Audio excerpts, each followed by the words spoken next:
kingdom of Ekin was a place where the sun always seemed to shine a little brighter. The fields were green, the rivers sparkled, and the people went about their day with laughter and songs. At the center of this bustling kingdom was a grand palace, where King Adebayo lived with his 3 daughters. The king was old and wise, and he loved his daughters deeply, but everyone in the kingdom knew that the youngest, Temelaide, was his favorite. Temelaide was not just beautiful. She had a smile that could light up even the darkest room. Her kindness was something everyone in Ekin admired. When people talked about her, they always said the same thing. She's not just pretty. Her heart is pure. Temelaide would often go into the village, helping anyone in need, from feeding hungry children to tending to the sick. It was no surprise that the people adored her. Her older sisters, Folashade and Abike, were also beautiful, but their hearts were nothing like Temelaide's. They didn't care much about the people in the village. They liked fancy clothes, expensive jewelry, and being the center of attention. Folashade, the eldest, was known for her sharp tongue and her love for competition. She always wanted to be the best at everything. Abike, the middle sister, followed Folashade's lead and often joined her in mocking Temelaide for being too kind. "Why do you waste your time with these people?" Folashade had asked Temelaide one day as she handed bread to a hungry child in the village square. "They're not royalty. They're just villagers." Temelaide's eyes softened as she looked at her sister. "They may not be royalty, but they are our people. A good leader cares for everyone, not just themselves." Folashade scoffed, tossing her braids over her shoulder. "You sound like one of those old storytellers. Do you think kindness will get you anywhere? The world doesn't work like that, little sister." But Temelaide didn't argue. She never did. Instead, she smiled and went back to helping the child, leaving her sisters to grumble behind her. Life in the palace went on like this for years until one day, news spread through the kingdom like wildfire. Prince Tund of Age Kingdom was coming to Ekin. He was not only handsome but also one of the most eligible bachelors in the region. His kingdom was wealthy, and his bravery in battle was legendary. Every maiden in Ekin dreamed of becoming his wife, and Folashade and Abike were no different. When the prince arrived at the palace, the entire royal family gathered to welcome him. Folashade wore her finest dress, her hair perfectly styled, and her smile dazzling. Abike was no less prepared, her jewelry sparkling in the sunlight as she curtsied before the prince. Temelaide, however, stood quietly at the back, wearing a simple gown. She wasn't one for showing off, and she certainly didn't think a prince would notice her. But notice her he did. From the moment Prince Tund stepped into the palace courtyard, his eyes kept drifting to Temelaide. When he spoke, his voice was warm, but it was clear who had caught his attention. "Your Majesty," Tund said, bowing to King Adebayo, "your daughters are truly remarkable, but one stands out like the moon on a dark night." Folashade's heart leaped. Surely he meant her. She had spent hours perfecting her look for this moment. But then Tund's gaze shifted to Temelaide, who was nervously looking at the ground. "Princess Temelaide," he said, his voice full of admiration, "your beauty is matched only by your kindness. It would be an honor to know you better." The courtyard fell silent. Folashade and Abike's faces darkened with shock and anger. Temelaide, on the other hand, blushed deeply, unsure of what to say. King Adebayo smiled proudly, knowing that the prince's choice was a testament to Temelaide's character. Over the next few days, Prince Tund spent every moment he could with Temelaide. They walked through the palace gardens, talked about their dreams, and laughed as if they had known each other for years. The people of Ekin were overjoyed. Their beloved princess had found someone who valued her for who she truly was. But not everyone was happy. Folashade and Abike's jealousy grew with each passing day. They had tried everything to gain the prince's attention, playing instruments, reciting poetry, even trying to outshine each other in conversation. Yet nothing worked. Tund only had eyes for Temelaide. One night, as the two sisters sat in Folashade's room, their frustration boiled over. "This isn't fair," Folashade hissed, pacing the room. "How could he choose her over us?" Abike frowned, twisting a bracelet around her wrist. I don't understand it either. She's so plain. What does he see in her? Folashade stopped and turned to her sister, her eyes blazing. It's not just about him choosing her. Don't forget the law. The first princess to marry becomes the heir to the throne. Abike's eyes widened as the realization hit her. If Temelade marries him, she'll become queen one day. She'll have everything. Exactly, Folashade said, her voice low and dangerous. We can't let that happen. Abike hesitated, her voice dropping to a whisper. What are you saying, Folashade?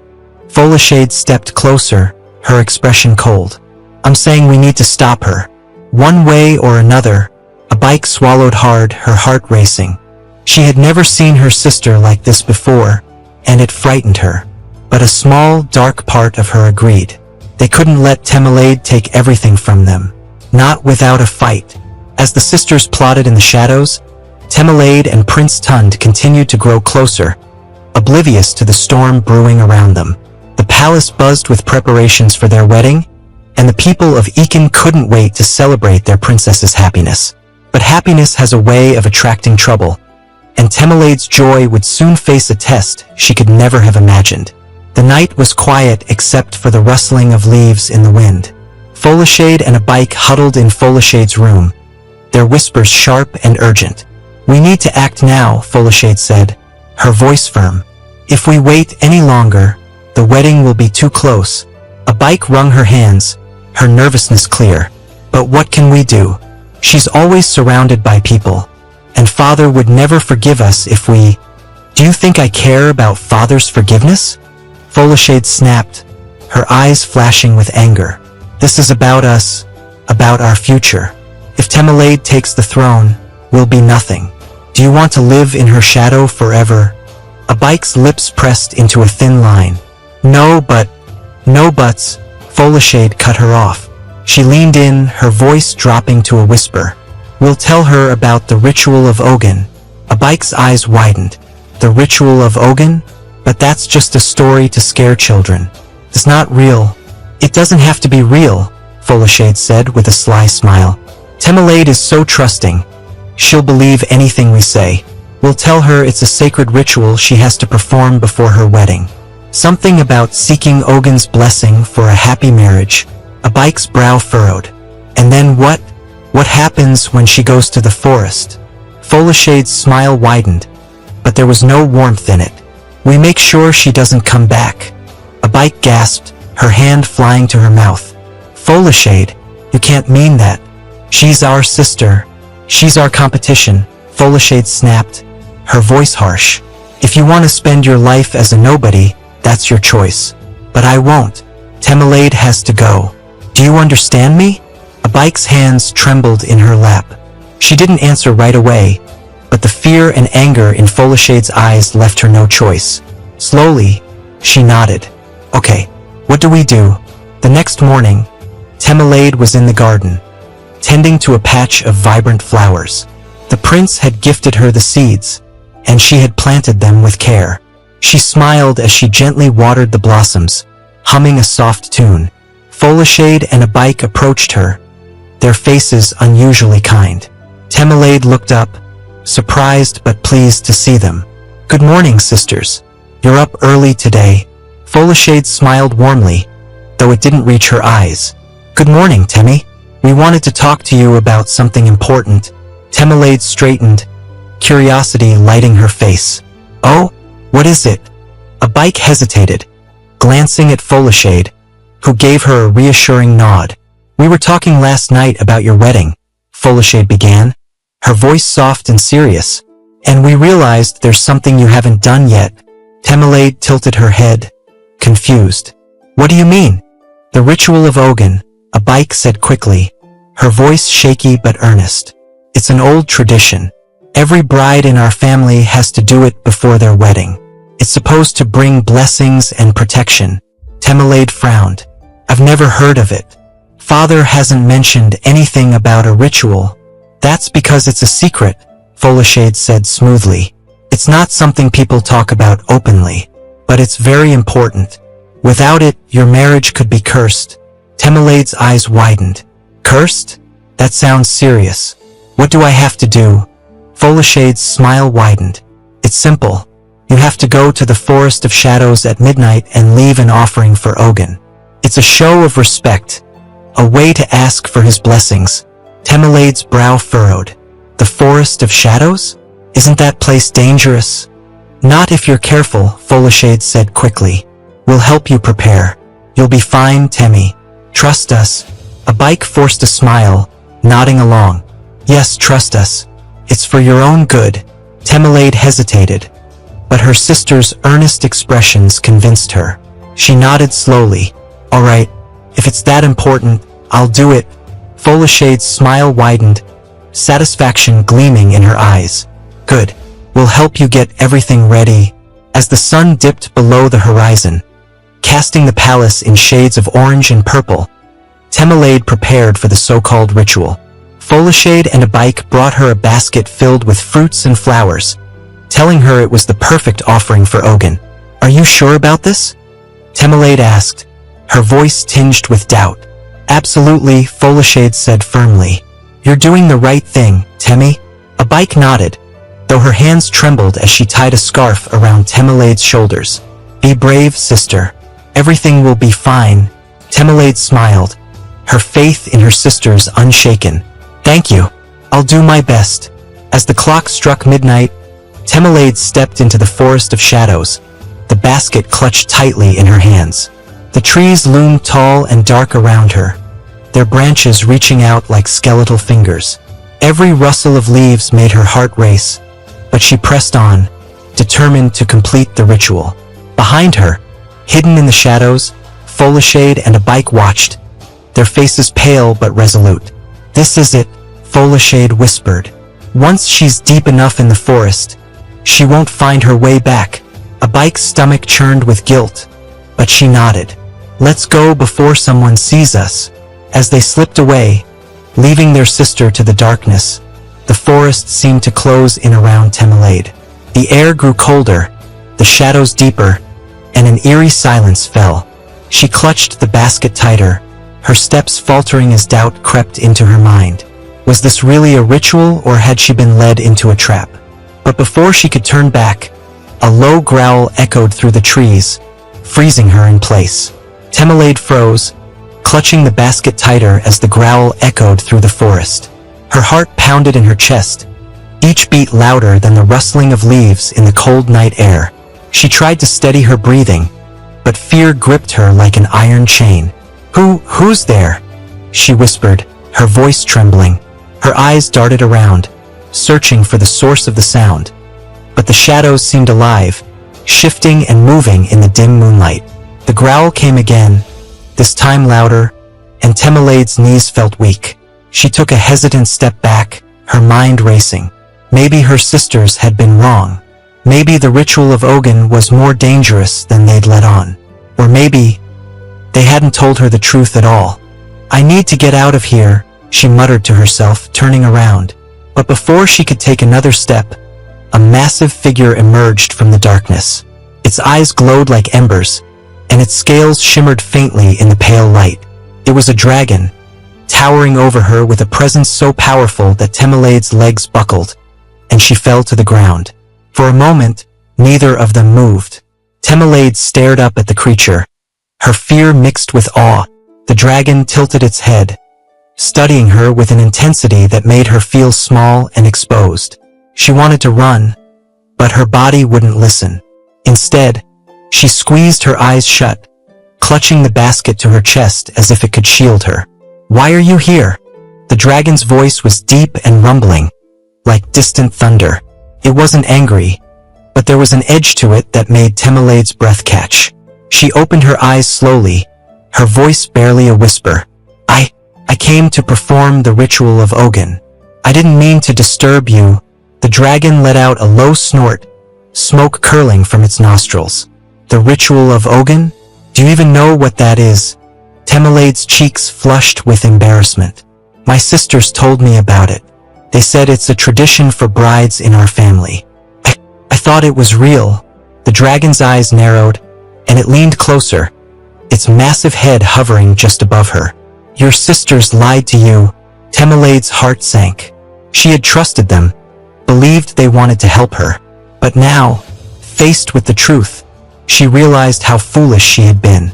Tears welled up in her eyes, but she blinked them away, refusing to cry in front of the dragon.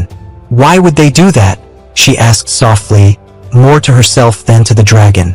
The dragon pulled back slightly, its gaze softening. Jealousy is a powerful thing, it said. They wanted to get rid of you, to take what you have. Temelade's hands trembled as she gripped the basket tighter. They sent me here to die? The dragon didn't answer right away. Instead, it straightened to its full height, towering over her once more. You're lucky I found you first.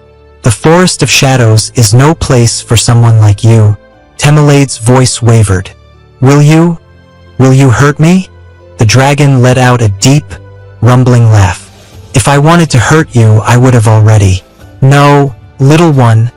I'm not your enemy. Relief washed over Temelade, and she let out a shaky breath. Thank you, she said softly. But what do I do now? I can't go back to the palace. My sisters will just try something else. The dragon's eyes gleamed with a strange light. You don't have to face them alone.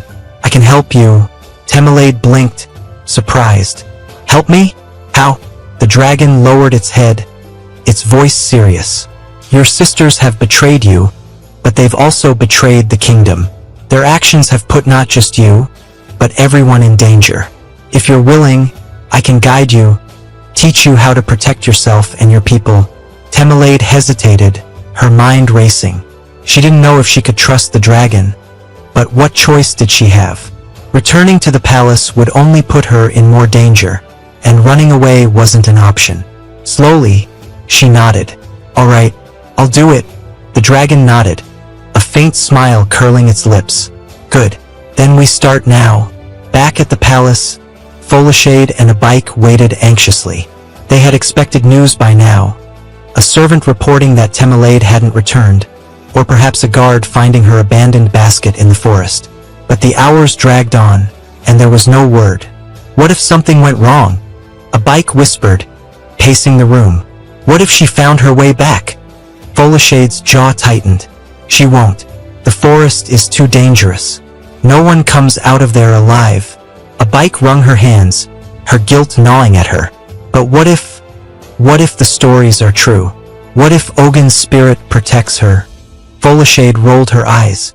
You're being ridiculous. Ogun's just a myth. Stop worrying. But even as she spoke, a flicker of doubt crossed her face. She shook it off quickly, refusing to let fear take hold. She's gone, a bike. Focus on what's next. With Temelade out of the way, the prince will have to choose one of us. A bike nodded reluctantly, though her unease didn't fade. In the forest, the dragon led Temelade to a small clearing, where the moonlight streamed through the trees. It gestured for her to sit, and she obeyed, her legs still shaky from the night's events. If you're going to survive, you need to learn to be strong, the dragon said. Not just in body, but in mind and spirit. Your sisters underestimated you, but you must prove them wrong. Temelade swallowed hard. How? I don't know how to fight. I've never even raised my voice at anyone. The dragon's gaze was steady. Strength isn't just about fighting. It's about knowing who you are and standing firm, no matter what comes your way. You have that strength, Temelade. You just don't know it yet. Temelade looked down at her hands, doubt creeping in. I don't feel strong. The dragon's voice softened. You came into this forest alone, knowing the risks. That took courage. And you chose to trust me even when you had every reason to run. That takes strength too. Don't underestimate yourself. Temelade looked up, meeting the dragon's eyes. For the first time that night, she felt a spark of hope. Maybe she could do this. Maybe she could prove her sisters wrong and protect her kingdom. All right, she said, her voice steady. I'll try. The dragon nodded, its smile returning. Good. Now let's begin. The early morning light filtered through the dense trees of the forest, casting long shadows across the ground. Temelade stood in the clearing, her hands trembling slightly as she gripped a branch the dragon had given her to use as a staff. The air was cool, but her palms were slick with sweat. She wasn't sure if it was the physical exertion or the lingering fear from the night before. "Focus, little one," the dragon's deep voice rumbled, its golden eyes watching her every move. "You cannot protect yourself if your mind is elsewhere." Temelade's lips tightened, and she straightened her posture, planting her feet firmly on the ground. "I'm trying," she said, her voice a mix of frustration and determination. "This is all so new to me." The dragon snorted, a puff of smoke curling from its nostrils. "Of course it's new. You've spent your life being kind and gentle. But the world is not always kind, Temelade. And sometimes you must be strong to protect what matters most." Temelade looked down at the branch in her hands, her fingers tightening around the rough bark. "What if I'm not strong enough?" she asked softly. The dragon leaned closer, its massive head lowering until it was level with her face. "Strength isn't just about muscles or weapons," it said. "It's about courage. The courage to stand when you want to run. The courage to speak when you want to stay silent. And the courage to keep fighting, even when you think you've already lost." Temelade swallowed hard, the dragon's words sinking in. She took a deep breath and nodded. "All right, let's try again." Back at the palace, Folashade paced the length of her room, her face a mask of barely concealed frustration. "It's been a whole day," she said, her voice sharp. "Why hasn't anyone said anything?" A bike sat by the window, wringing her hands. Maybe she's still in the forest," she said, though her voice lacked conviction. "Or maybe the creatures got her." Folashade stopped pacing and glared at her sister. "And what if she made it back? What if she's sitting somewhere, plotting against us?" A bike's eyes widened. "She wouldn't do that. Temmy's not like us. She wouldn't hurt anyone." Folashade crossed her arms, her expression cold. "She doesn't have to. All she has to do is tell father or the prince what we did. Do you think they'll just forgive us?" A bike's face paled, and she looked down at her lap. "What do? We watch. We listen. And if she comes back..." Folashade's voice trailed off, but the hard edge in her tone left no doubt about what she meant. In the forest, the training continued. The dragon had Temelade run through drills, teaching her how to move quickly and stay balanced. At first, she stumbled often, her movements clumsy and uncertain. But with each attempt, she grew more confident. Again, the dragon said as she fell for the third time. Temelade pushed herself up, her knees aching, but she didn't complain. "I'm trying," she said through gritted teeth. "You're not just trying," the dragon said, a hint of approval in its tone. "You're improving. That's what matters." Temelade looked up at the dragon, surprised by the praise. "Do you really think so?" The dragon nodded. "Courage and persistence.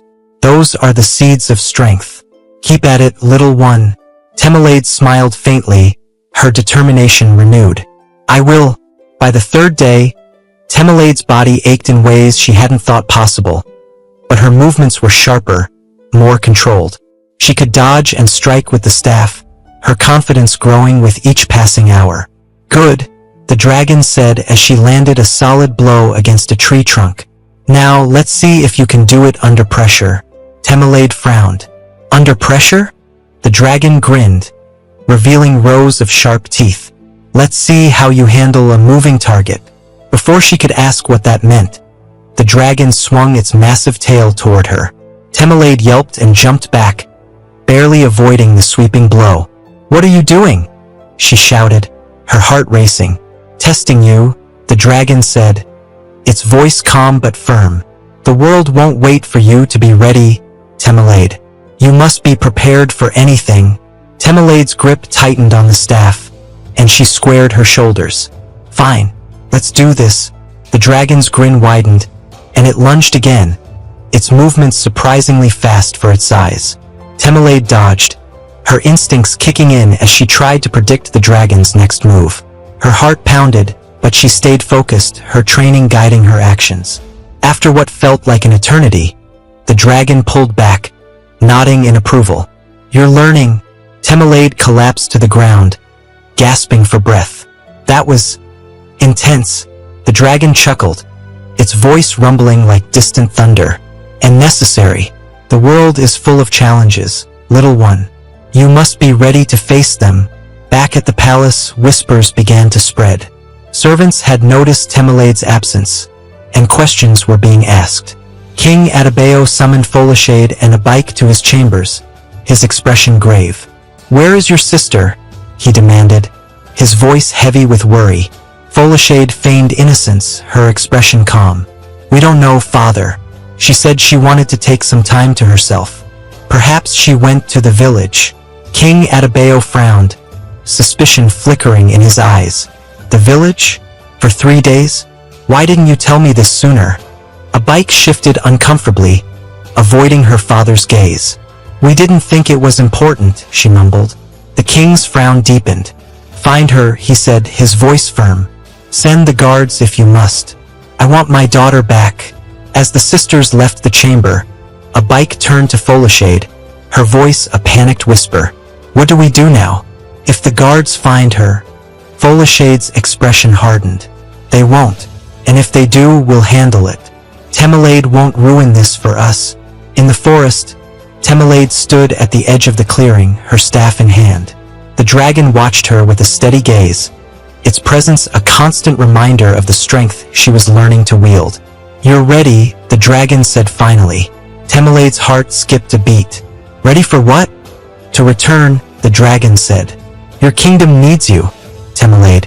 It's time to show them who you truly are." Temelade hesitated, fear and determination warring within her. But as she looked at the dragon, she felt a surge of courage. She wasn't the same girl who had entered the forest 3 days ago.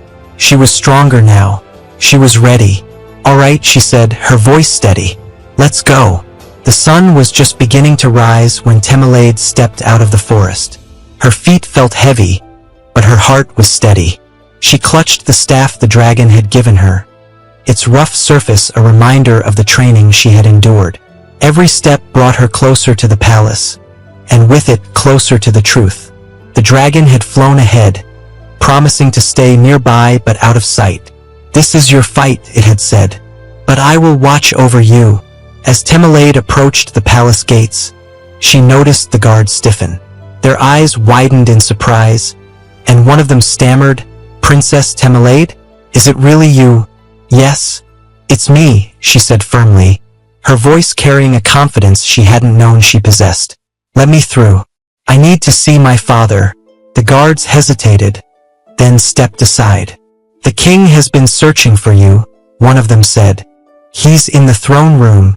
Temelade nodded and walked past them, her steps quick and purposeful.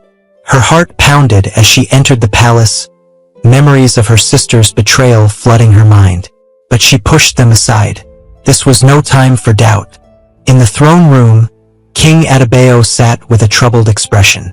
Folashade and a bike stood nearby, their faces pale but composed. They had spent the last few days weaving lies about Temelade's disappearance, blaming it on her, need for space, and suggesting she had run away to avoid her duties. When the doors to the throne room burst open, all eyes turned to see Temelade standing in the doorway. Her dress was torn and dirty, her hair wild, but her eyes burned with determination. "Temelade!" King Adebayo rose from his throne, his voice filled with relief. "You're alive! Where have you been?"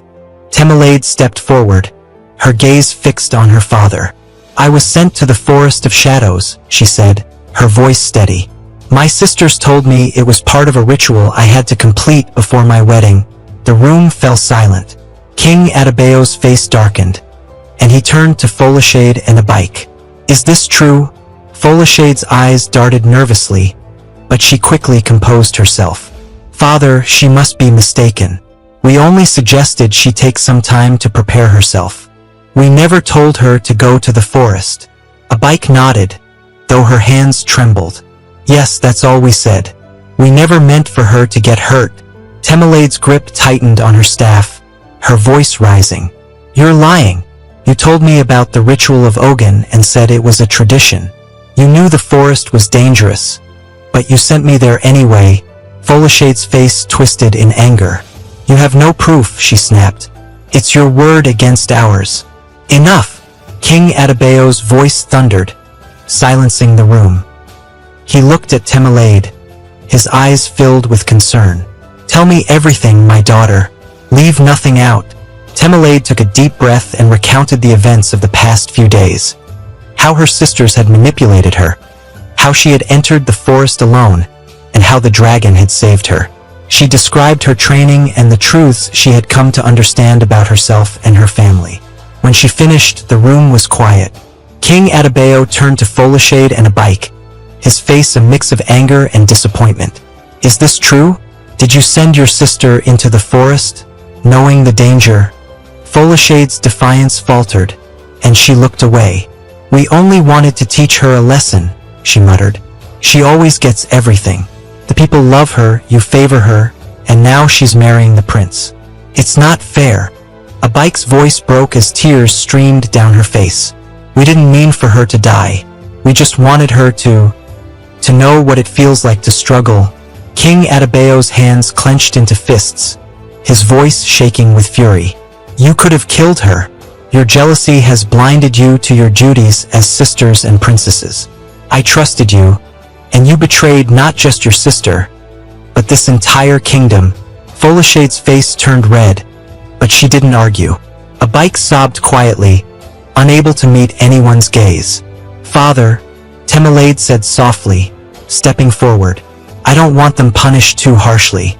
They made a mistake, but they're still my sisters. What they need is to understand the weight of their actions." King Atabeo looked at her, his anger softening. "You have a kind heart, Temelade, perhaps too kind, but I will honor your request." He turned to Folashade and Abike.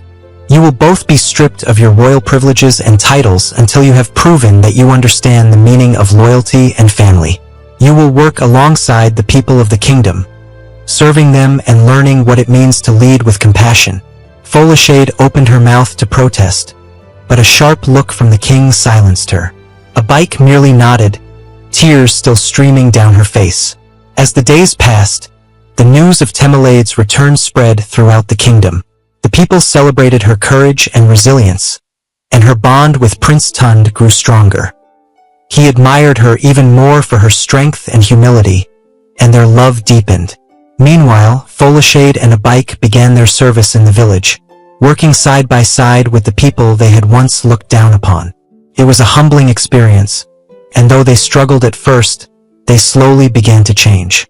One evening, as Temelade walked through the palace gardens, she felt a familiar presence behind her.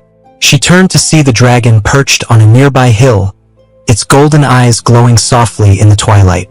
"You did well, little one," the dragon said, its voice filled with pride. "Your strength and compassion have brought your family and your kingdom closer together." Temelade smiled, her heart full. "I couldn't have done it without you. Thank you for everything." The dragon nodded, its massive wings spreading wide. "My time here is done. But remember, Temelade, the strength you need is already within you. Trust yourself, and you will lead your kingdom well." With a powerful leap, the dragon took to the sky, disappearing into the horizon. Temelade watched until it was out of sight, a sense of peace settling over her. She turned back to the palace, ready to face the future with courage and hope. The lessons she had learned about strength, family, and love would guide her, and she knew she was ready to lead her kingdom into a brighter tomorrow. The palace was alive with preparations for Temelade's return to royal duties and her upcoming wedding to Prince Tund. The atmosphere buzzed with excitement, but underneath it all, a sense of change rippled through the kingdom. The events of the past days had reshaped not only Temelade but also the dynamics within the royal family. Temelade stood in her chambers, gazing out of the large window that overlooked the palace gardens. The soft scent of flowers drifted in on the morning breeze, but her mind was elsewhere. She tightened her grip on the golden staff gifted to her by the dragon, its weight a comforting reminder of her growth. A knock on the door pulled her from her thoughts. "Come in," she said, turning toward the sound. The door opened slowly, revealing Abike. She stepped inside hesitantly, her eyes downcast. "Sister," she began, her voice soft, "I hope I'm not disturbing you." Temelade shook her head, offering a small smile. No, you're not. What is it? A bike. A bike shifted on her feet, her hands clasped tightly in front of her. I wanted to talk to you. About everything. About what we did. Temelade's smile faded, replaced by a serious expression. Go on, she said gently. A bike's eyes filled with tears, and her voice trembled as she spoke. I'm so sorry, Temi. I know what we did was wrong. I know we hurt you, and I don't deserve your forgiveness. But I couldn't stay silent any longer. Temelade took a step closer, her gaze softening. A bike? Why did you do it? Why did you and Folashade hate me so much? A bike's tears fell freely now, and she wiped at her face with shaky hands. It wasn't hate. It was jealousy. Folashade and I felt like we were invisible next to you. You've always been so kind, so loved. We thought we could never compare. Temelade's heart ached at her sister's words. She reached out, placing a hand on a bike's shoulder. You didn't have to compare yourself to me. You're both strong and capable in your own ways. I never wanted to take anything from you. A bike sniffled, looking up at her sister with wide, tear-filled eyes. I see that now. I see how wrong we were. And I promise, I'll spend the rest of my life making it up to you. Temelade pulled her into a hug, holding her tightly. You're my sister. A bike. That will never change. What matters is that you're willing to grow from this. I forgive you. A bike sobbed against her shoulder, her guilt and relief pouring out in waves. Later that afternoon, Temelade made her way to the village, where Folashade was working alongside the townspeople. The once proud princess was almost unrecognizable. Her fine gowns had been replaced with simple clothes, and her hands were dirted from labor. But there was a new determination in her eyes as she helped a farmer carry a basket of yams. Temelade waited until Folashade noticed her, the older sister's face flickering with surprise before settling into something guarded. Temelade, she said, her tone cautious. What are you doing here? I came to see you, Temelade replied simply. We need to talk. Folashade set the basket down and wiped her hands on her skirt. All right, let's talk. The two sisters moved to a quieter spot under the shade of a large tree. Folashade crossed her arms, her expression hard to read. So, what is it? Temelade took a deep breath, steadying herself. I know why you did what you did. A bike told me everything. But I need to hear it from you. Folashade's jaw tightened, and for a moment, she said nothing. Then she sighed, her shoulders slumping. I wanted to be queen, she admitted. I thought if I could get rid of you, the path would be clear. But now I see how foolish I was. I thought being queen was about power and glory, but it's so much more than that. Temelade's voice was gentle. It's about serving others. It's about putting the needs of the kingdom before your own. Folashade nodded, tears glistening in her eyes. I see that now. Working here, helping these people, it's taught me what being a leader really means. I don't know if I'll ever deserve forgiveness, but I'll keep trying to be better. Temelade reached out, taking her sister's hands in hers. You've already started, Folashade, and I forgive you, but forgiveness doesn't erase the past. It means we move forward together, learning from our mistakes. Folashade's lips trembled, and she pulled Temelade into a hug. Thank you, sister. Thank you for being the person I couldn't be. The days passed quickly, and the kingdom prepared for Temelade's coronation as heir and her wedding to Prince Tund. The people celebrated, their joy spilling into the streets as they decorated with flowers and colorful banners. It was a time of renewal, of hope. On the morning of the wedding, Temelade stood in her chambers, dressed in a stunning gown that shimmered like the sunrise. Her father entered, his eyes misty as he took in the sight of her. My little girl, he said, his voice thick with emotion. You've grown into a remarkable woman. I couldn't be prouder. Temelade smiled, stepping forward to embrace him. Thank you, father, for believing in me, even when I didn't believe in myself. King Adebayo kissed her forehead, his heart full. Your mother would be so proud. She always knew you were destined for greatness. The ceremony was grand, held in the palace's great hall. Temelade walked down the aisle with her head held high, her sisters watching from the front row.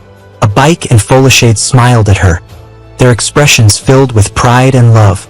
Prince Tund met her at the altar, his eyes shining as he took her hands. "You're radiant," he whispered. Temelaide blushed, her heart swelling. "And you're the reason I have the courage to be here."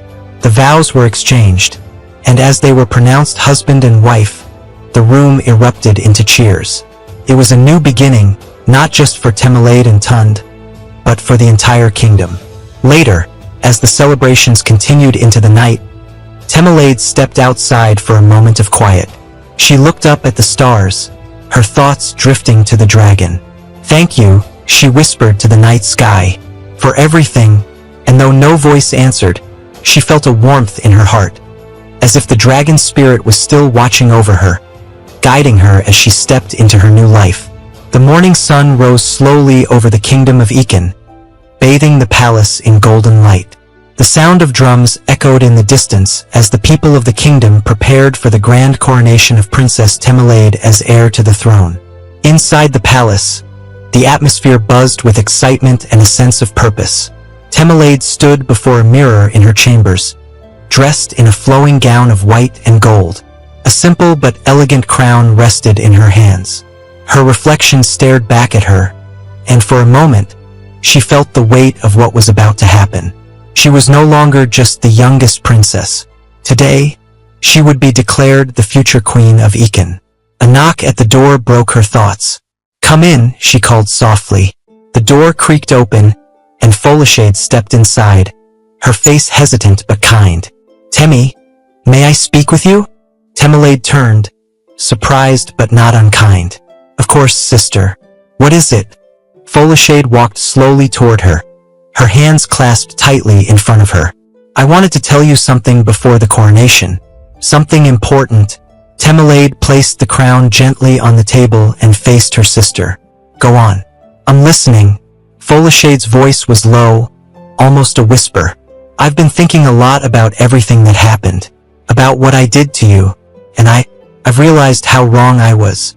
I don't think I can ever forgive myself for the things I've done, but I need you to know that I'm sorry. Truly, deeply sorry." Temelaide's heart softened as she looked at her sister. "Folashade, I forgave you the moment I saw you trying to change. We can't undo the past, but we can choose what we do with our future. And I see that you're trying to be better." Tears glistened in Folashade's eyes as she stepped closer. "You're a better person than I could ever be, Temi. You're everything this kingdom needs. You'll be a great queen." Temelaide smiled and reached out, pulling her sister into a warm hug. "And you'll always be my sister, no matter what." The throne room was filled with people from all corners of the kingdom. Nobles, villagers, and warriors stood together, their faces glowing with anticipation. The sound of the drums grew louder as the royal family entered, led by King Adebayo. The crowd bowed deeply as he took his place on the grand throne. Temelaide followed closely behind, her steps steady and deliberate. She felt the eyes of the crowd on her, but instead of fear, she felt a deep sense of peace. This was her moment. The lessons she had learned, the trials she had faced, all led to this day. As she reached the center of the room, the king stood and addressed the crowd. "People of Ekin, today we gather to honor a princess who has shown us the meaning of courage, wisdom, and compassion. Temelaide has proven herself worthy to lead this kingdom. It is with great pride that I declare her the heir to the throne." The crowd erupted into cheers, their voices echoing through the hall. Temelaide bowed her head as the king placed the crown on her head. When she rose, her eyes met the faces of her people. She saw hope, trust, and love reflected back at her. "Thank you," she said, her voice strong and clear. "I promise to lead with all my heart, to serve this kingdom and its people with honor and humility. Together, we will build a future we can all be proud of." The cheers grew louder, and Temelaide's heart swelled with determination. She would not let them down. Later that evening, as the celebrations continued, Temelaide found a quiet moment in the palace gardens. The soft glow of lanterns illuminated the pathways, and the sound of laughter and music drifted through the air. Prince Tund approached her, his smile warm and genuine. "There you are," he said, his voice teasing. "The new heir to the throne, hiding in the shadows." Temelade laughed softly. "I needed a moment to think. Today has been overwhelming." Tund stepped closer, taking her hands in his. "You handled it beautifully. Everyone can see that you're ready for this. I've always believed in you, Temi." She looked up at him, her eyes filled with gratitude. "Thank you, Tund, for standing by me, even when things were difficult. I couldn't have done this without you." He smiled, his eyes twinkling. "You're stronger than you realize. But I'll always be here, no matter what." They stood in silence for a moment, the weight of the day giving way to a quiet sense of joy. The future was uncertain, but together, they felt ready to face whatever came their way. Elsewhere in the palace, Folashade and a bike sat together, watching the festivities from a balcony. The sisters' laughter mingled with the sounds of the celebration below. "Can you believe it?" A bike said, her voice light. "Our little sister, the heir to the throne." Folashade smiled, a hint of pride in her eyes. "She deserves it. Temelade is everything this kingdom needs, and she's forgiven us, even after everything we've done. We're lucky to have her." A bike nodded, her expression thoughtful. "We have a lot to make up for, but I think we can be better. For her, for the kingdom, and for ourselves." Folashade placed a hand on her sister's shoulder. "We will be together." The two sisters shared a quiet moment, the bonds of family slowly mending as they looked forward to a brighter future. As the night deepened, the celebrations began to wind down, but the hope and joy in the air remained. Temelade returned to her chambers, exhausted but fulfilled. She placed the golden staff against the wall and sat by the window, gazing out at the stars. The dragon's voice echoed in her mind, a reminder of its parting words. "The strength you need is already within you. Trust yourself, and you will lead your kingdom well." Temelade smiled softly, her heart full of gratitude. She didn't know what challenges lay ahead, but she knew she was ready. With her family by her side, her people behind her, and her own inner strength, she felt prepared to embrace the future. And so, as the stars shone brightly over Ekin, the story of Princess Temelade, the heir, the sister, the leader, entered a new chapter, one filled with promise and light. The morning after Temelade's coronation, the palace courtyard was bustling with life. The vibrant colors of decorations from the night celebrations still adorned the walls, and servants moved quickly to clean and organize. But the kingdom was not just waking up to a new day, it was waking up to a new era. Temelade stood on the balcony overlooking the courtyard. She wore a simple yet elegant gown, the light fabric flowing in the gentle breeze. Her golden staff was in her hand, and the crown on her head gleamed under the sun. The weight of her new responsibilities was heavy, but she felt ready. The lessons she had learned in the forest, the trials she had faced with her family, and the love of her people gave her strength. A knock on the door broke her thoughts. "Come in," she called, turning toward the sound. Prince Tund entered, his face lit with a warm smile. "Good morning, my queen-to-be. Did you rest well?" Temelade chuckled softly. "I tried, but my mind was too full. There's so much to think about, so much to do." Tund stepped closer, his eyes filled with understanding. "You don't have to do it all at once, Temi. You're not alone in this. I'll be by your side, every step of the way." Temelade's gaze softened. "Thank you, Tund. Your support means everything to me." She reached out, taking his hand. "But I can't help wondering if I'll be enough. The people expect so much." Tund squeezed her hand gently. "You're more than enough. You've already proven that to everyone. The way you stood up for yourself, for your family, and for the kingdom, that's what makes you a leader." Temelade nodded, taking a deep breath. "You're right. It's time to move forward. The kingdom needs us to lead." Meanwhile, in the heart of the village, Folashade and a bike worked among the people. Their simple clothes and unadorned appearances set them apart from the royal image they once carried. Folashade's hands were calloused from days of hard labor, and a bike's cheeks were flushed as she carried baskets of grain. The villagers had been wary of them at first, their memories of the sisters' arrogance still fresh. But as days turned into weeks, the people began to see a change. Folashade and a bike worked tirelessly, their actions speaking louder than any words. They listened to the villagers' needs, helped solve problems, and learned what it meant to serve. One afternoon, as Folashade helped repair a broken roof, an elderly woman approached her. "Princess," the woman said, her voice gentle but firm. Folashade paused, wiping sweat from her brow. "Please call me Folashade. I'm not a princess anymore." The woman shook her head. "You will always be a princess to us. But now you are more than that. You have earned our respect, not because of your title, but because of your heart."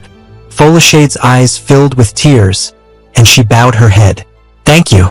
That means more to me than you know." A bike, who had been listening nearby, smiled softly. She joined her sister, placing a hand on her shoulder. "We've come a long way, haven't we?" Folashade nodded, her voice steady. "And we still have so much more to do.